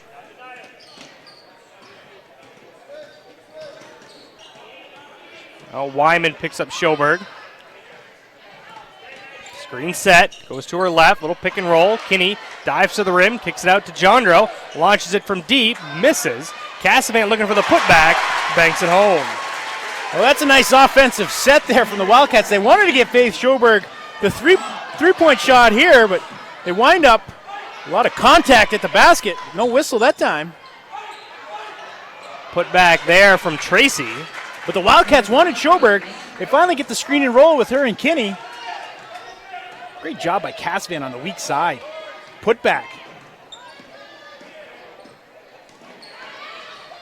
Cassavant to Kinney. Working around Jondro from the other side. Gets that one to go. One more, Stevie. Just that extra pass. Defense can't get out in time.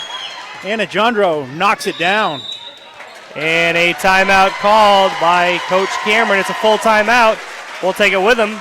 Wildcats lead by 11. Back in 60 seconds on WHOU. The S.W. Collins Company is the only Makita Pro Center in Maine, which means we have access to all the latest tools that Makita has to offer. Our factory-trained employees are ready to make sure that you have the right tool for any project. With over 180 tools, Makita has the largest cordless offering with a single battery platform in the industry. And don't forget, we are also a Makita authorized service dealer. For sales, service, and the largest selection of quality Makita tools, go where the builders go, the S.W. Collins Company. From kitchen excellence to building damage, owning your own restaurant comes with a lot of liabilities. Among drivers, vehicles, and business property, there's a lot of exposure. If our equipment fails, we know United Insurance has us covered. For us, finding the right words for marketing campaigns is simple. Finding the right insurance is not. That's why it's nice to know United Insurance has us covered. United Insurance has us covered. United Insurance has us covered. The United Insurance has us covered. United Insurance has us covered. Wildcats break the huddle first after the full timeout called by the Hawks. Presque Isle with their biggest lead of the game at 11 with 6:51 to go in the fourth quarter. Well, they weathered the storm in that third quarter as the Hawks came out with a lot more intensity on the defensive end, turned them over a few times, cut the lead to 5, maybe 3, I can't remember. I know it was down to 5 at one point. And then Presque Isle finally got going on the offensive side of things. A good start to the fourth quarter as well. Grace Page has entered the game once again. She's been plagued with foul trouble. Sat out the entire second quarter, sat out a majority of the third quarter. Page and Plissy both with 4 fouls, the 2 senior captains. On the other side for the Wildcats, Ryder playing with 4 as well.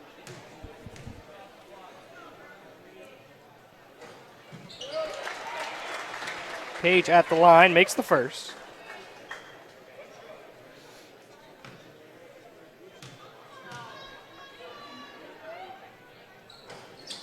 Leaves the second one short. Castoni will clear it.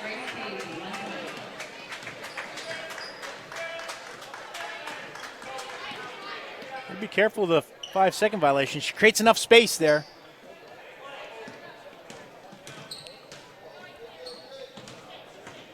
Presque Isle right now has the floor spread. Jondro, the freshman, knocked away by LaBelle. Tie up, arrow. Oh, we got a timeout first.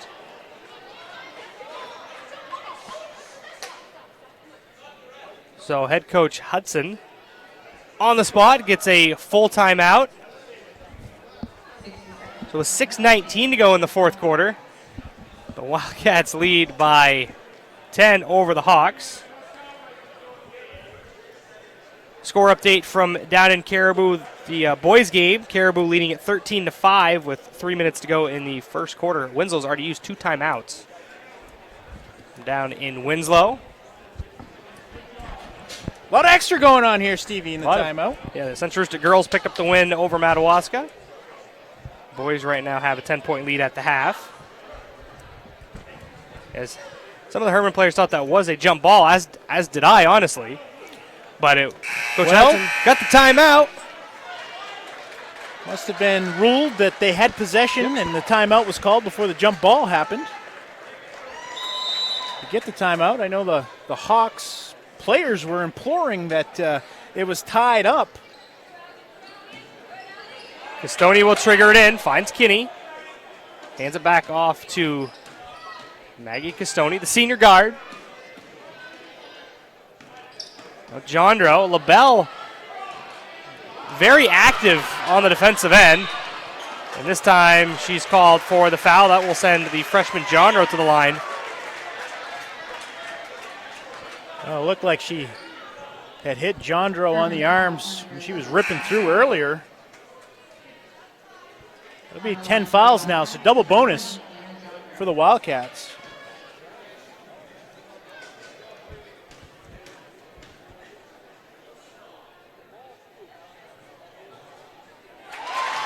Jondro makes the first.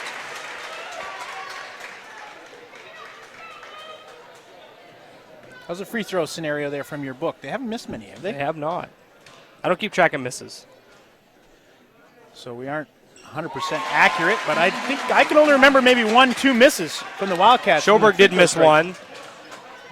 Maybe there was another one out there, but I don't remember many more.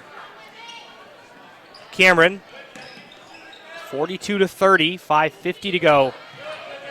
Final quarter. Morrow tips a pass intended for Page. It will stay with Hermon. Nice job by Morrow getting in front of Page as she makes the hard cut to the block, denying it. They find Tracy with good position. Couldn't convert and cleared by Jondro. Now Schoberg with Plissy on her. Castoni out to Morrow.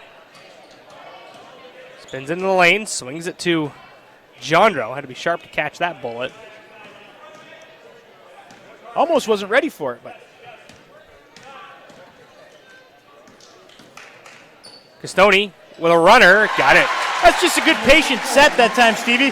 First time they've been able to really run the dribble drive in a long time, or that they've opted to run the dribble drive. And after a few handoffs, the defense breaks down, as it did right there. A nice take from Paige Plissy. Splits the defenders and lays it in. Good quick answer for the Hawks, as they got to get some points on the board here with just under 5 minutes to go in the fourth. Castoni fires it to Jondro, finds herself free, floats it up and in. Well, that can happen when you get overplaying. The ball gets out of the double team. Defense is at a disadvantage, and Jondro wisely takes it strong to the basket. 14-point lead now for Presque Isle. Wildcats 8-2 on the year. Hawks 10-0. Both these squads in the top 4 of Class B. Cameron too strong off the window. Hermon comes down with the board. Plissy for 3. Off target, and another rebound for Anna Jondro, and then another foul called on Maddie LaBelle. They'll walk the length of the floor and get a couple free throws for Anna Jondro.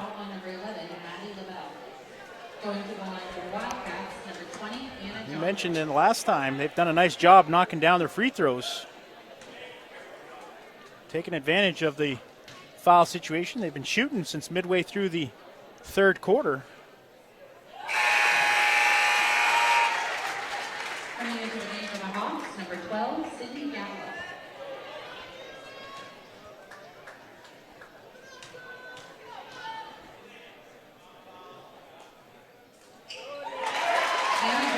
Freshman's stepped to the line, has knocked down 4 in a row. The lead is up to 16 as we approach halfway through this fourth quarter. More free throws. That foul's going to go on Morrow. Just a little late dropping down to help. A great position that time by Tracy. The boys' game will follow the conclusion of this one, as Tracy gets the shooter's bounce on the first. 12 points in the game for Meg Tracy.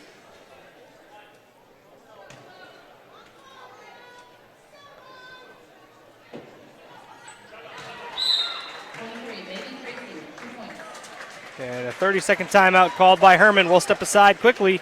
48 48-34. Presque Isle leads it back in 30 seconds on WHOU. We all know a Aroostook County winter isn't much fun, but it can be with the right equipment. Holton Tire Company at 76 Myrna Street is your boss plow dealer and carries the King of Snow Aaron snowblowers. Full service department with parts in stock. Steelstone Industries in Holton is your location for gravel, salt, sand, paving, and plowing. Groundwork materials of all kinds and equipment to move it. We now offer heavy equipment and truck repair at our shop on 289 Station Road in New Limerick. Call Steelstone Industries at 532-2675. Shefty, you're not the only one. Back at Presque Isle High School, Steve Carmichael, Bobby Russell, 48-34. Presque Isle holding on to the lead. Well, and you can see Hermon out of the 30-second timeout. Paige Plissy gets the turnover, but can't stay in bounds on the sideline. Going with the half-court trap that time. We saw at the beginning of the third quarter, the Wildcats had some trouble handling it, turned it over a few times. Coach Cameron trying to create a little offense with his defense. Schoberg in the backcourt will kill some time. Castoni goes over to Schoberg. They swing it to Jandro. And it's a 1-3-1. It looks like a 1-3-1 trap.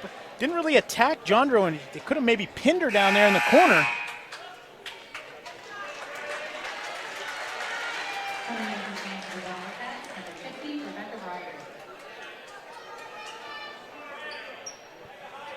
Ryder back into the game.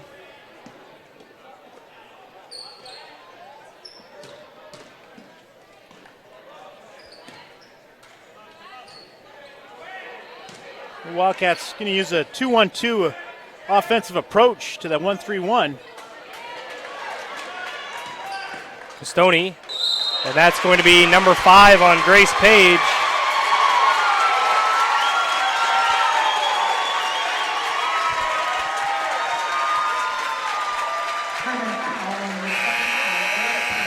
Wildcats patient that time, spread the floor. Morrow's dribble penetration on the right side, able to kick it over to the left side. Freed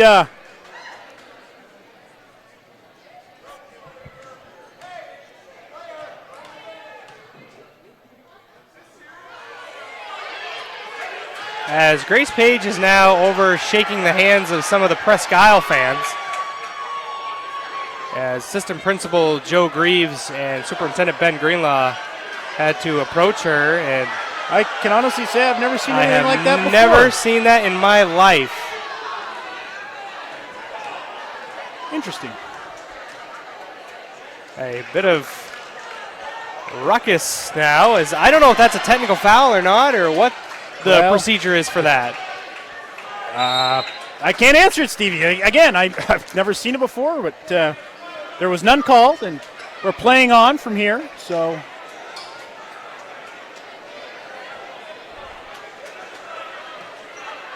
Schoberg, back to the game action anyways. Castoni's fouled by LaBelle.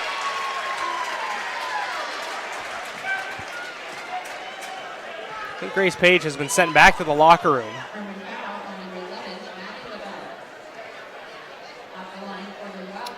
Castoni gets fouled out front by LaBelle. That'll be her 4th as well. The Wildcats did such a great job. From the free throw line, Stevie, how many they got made? A lot. That's not what I was looking for. I was looking for a number.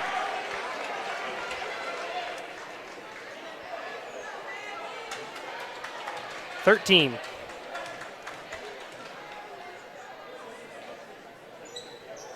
Well, 13, the difference in the game. Castoni misses them both. Plissy, mid-range jumper, off the mark. Recovered by Morrow. And an offensive foul is called on Libby Morrow. That'll be her 5th as well. So Libby Morrow will foul out with 13 points.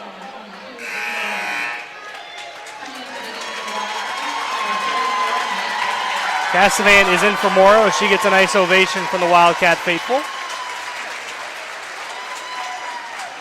A great job defensively inside. And how about her offense in the first half, attacking the basket? Really carried the load. They're going to go with a hold foul this time on Tracy. The rider comes around.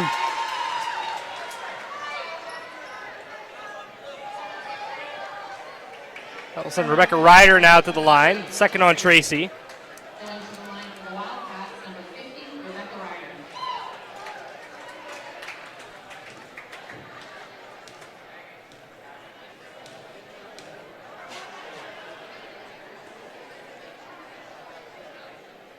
Ryder makes the first.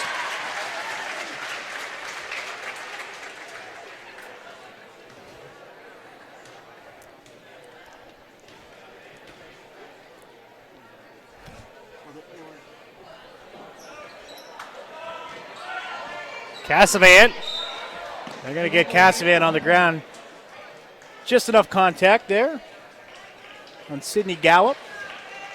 So she'll get a chance to shoot a couple free throws.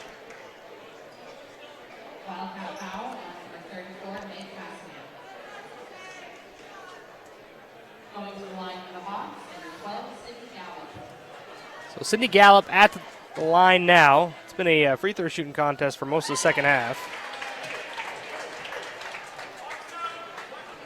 That it has.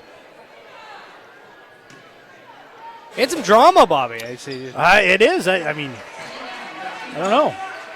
I'm at a loss for words. I don't. To be honest with you, Stevie. I've never seen a player foul out and walk to the other end of the floor and start shaking hands with some of the opposing fans. Never seen it. But no. And I've watched a lot of basketball. I have as well. I've seen maybe not as much as you. I've seen people fight in parking lots and fight on Instagram, but I've never McDonald's or McDonald's parking lot, Skyway Plaza, doesn't matter. I've seen it before. And anyways, Castoni with the basketball is bumped by Paige Plissy, and that will be number 5 on her. It's going to get Allie Cameron into the game for Paige Plissy.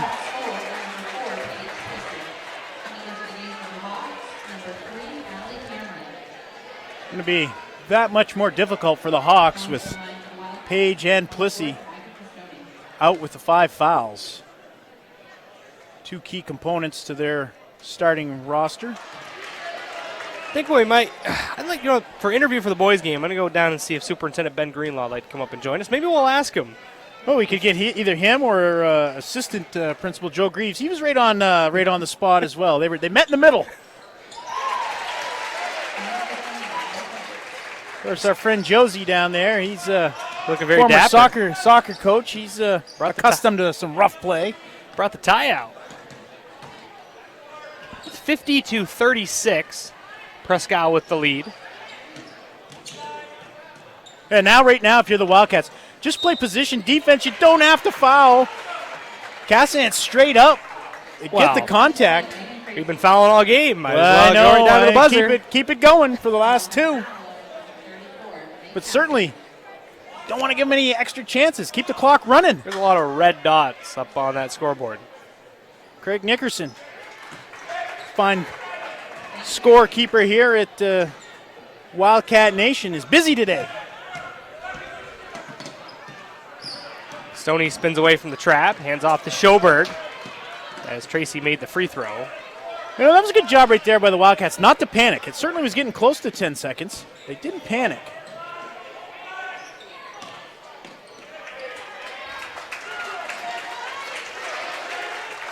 We approach 90 seconds to go. Schoberg uses her dribble. Cameron on her. It goes to Castoni. And right now, it's basically if you get a layup, take it. If not, keep the ball moving. Don't let it settle. Jandro puts up the left hand. Layup. Banks it in. Good take by Jandro. Jandro's had herself a nice fourth quarter.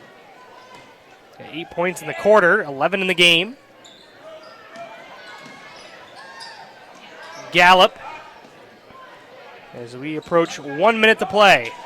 Castoni comes away with a steal. Nice hustle by Gallup. Poked it away, but a foul called on Allie Cameron. That was a great hustle by Gallup. Jandro's the one that got her hand on the pass, or the dribble out here for the Wildcats to initiate the turnover, and Castoni able to get out in the open floor.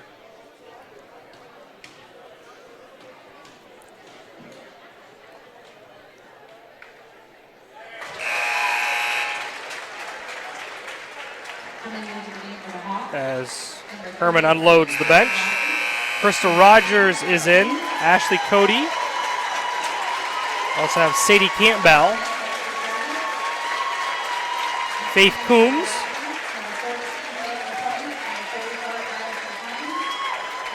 Allie Cameron still in there. Sadie LaPointe in for Presque Isle, as is Allison Himes.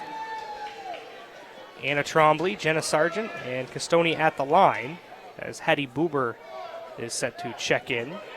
Castoni misses the free throw. LaPointe with the board. I think I got everybody. You always do, Stevie. Without the assistance of a program.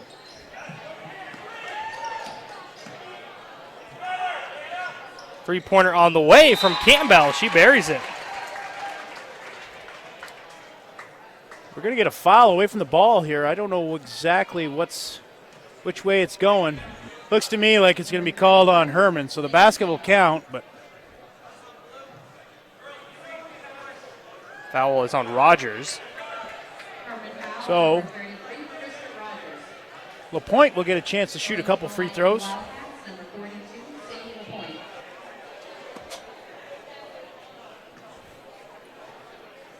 Stay tuned for our Pat's Pizza post game.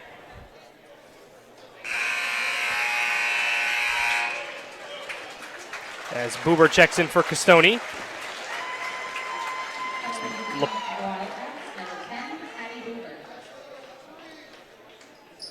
LaPointe knocks down the free throw.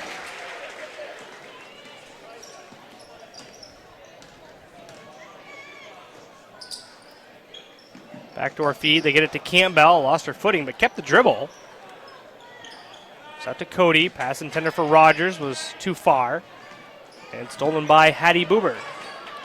20 seconds to go, the Wildcats lead it by 12, so this will be a big win for the Wildcats, Bobby. They got a win over Waterville and a win over Hermon at home. The top.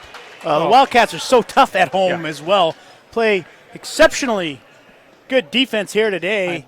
On the Hawks, trying to limit the touches inside.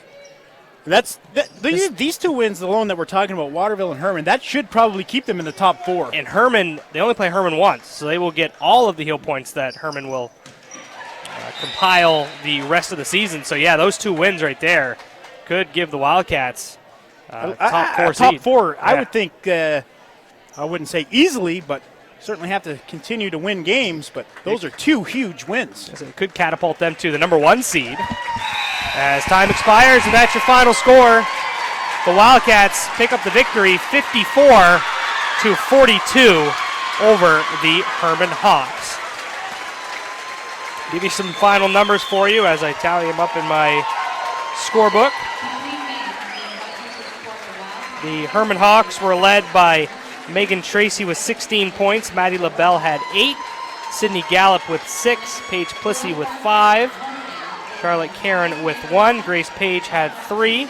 And Sadie Campbell with 3 as well. Libby Morrow had 13 points to lead the Wildcats. Anna Jondro had 11 as well. Maggie Castoni with 7. May Cassavant with 5. Sadie LaPointe with 1.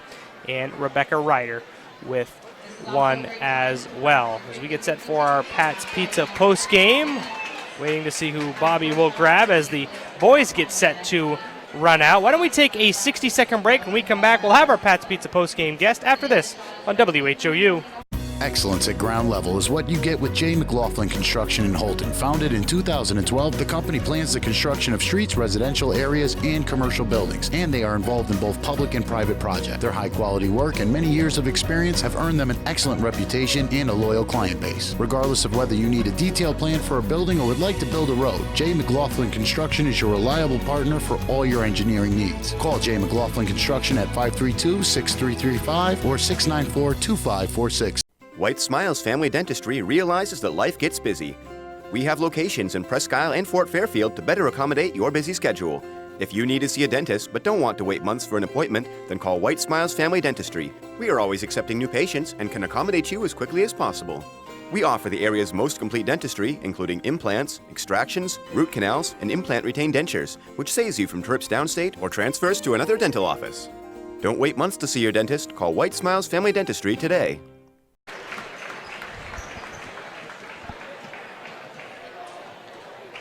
back at Presque Isle High School on WHOU. The Wildcats pick up the victory 54-42, a big win for Presque Isle as they will move to 9-2 on the year, and they give Hermon their first loss of the year. They fall to 11-1, as right now Bobby Russell is grabbing 2 guests. He's got head coach of Presque Isle. He'll have Jeff Hudson, who picks up another victory to add to his already impressive resume, and Libby Morrow, one of the pleasant surprises for Presque Isle in the regular season so far. Is not a lot of talk about her coming into the regular season, but she has proven to be really an X factor for the Wildcats. So Bobby, when you're ready, why don't you go ahead and take it away.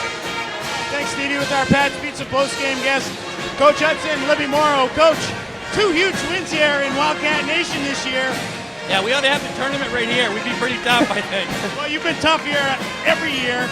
You had the streak of how many ever games. But talk a little bit about the defensive game plan and effort from the kids today.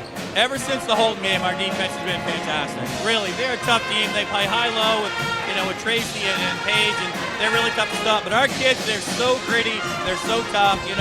Libby's so athletic. She can guard anybody. I'm really proud of the kids again. They played a great effort. And it's, coaches are no secret. You knew what he was probably going to try to do, get the ball inside. They run the high-low offense. Had it scouted well and game planned well. The kids did a nice job. I said the Wildcats do as good a job as anybody playing that help side. Yeah, we do. Lately we've been a really good job. Sometimes we invite that pass and we get a lot of steals off. And, Maggie Kinstone is really quick, active. Did a really good job again today. And how about the free throws? And you were in the bonus with about half of the third quarter to go, but a kid stepped up and just drained them all. Yeah, actually we've had 2 bad days of practice, to tell you the truth. I was worried today. But, we made the free throws when we needed to, and big part of the game, obviously. All right, congratulations, Coach. All right, thank you. Here. All right, Stevie, now with Libby Morrow. Coach has run off with her pizza. We'll have to get her one, but... Okay, Libby, coming into the game, we talked about the defensive effort. You had the assignment inside on Paige. And, they like to run the high-low, but you did a nice job moving your feet and eliminating. Yeah, it's important the front to post with her. She's a very good player. They always get the ball inside, and so it's important front to post to make sure that ball doesn't get into Paige, because once it does, they dribble to the basket pretty easily. And speaking of dribbling to the basket, how about you offensively in the first half? Looked like it was an effort to get you the ball on the right side of the floor, and you just attacked the basket. Yeah, I saw some openings, so if I could go to the basket, might as well try to draw the foul. I did that a couple times, so that's what I tried to do.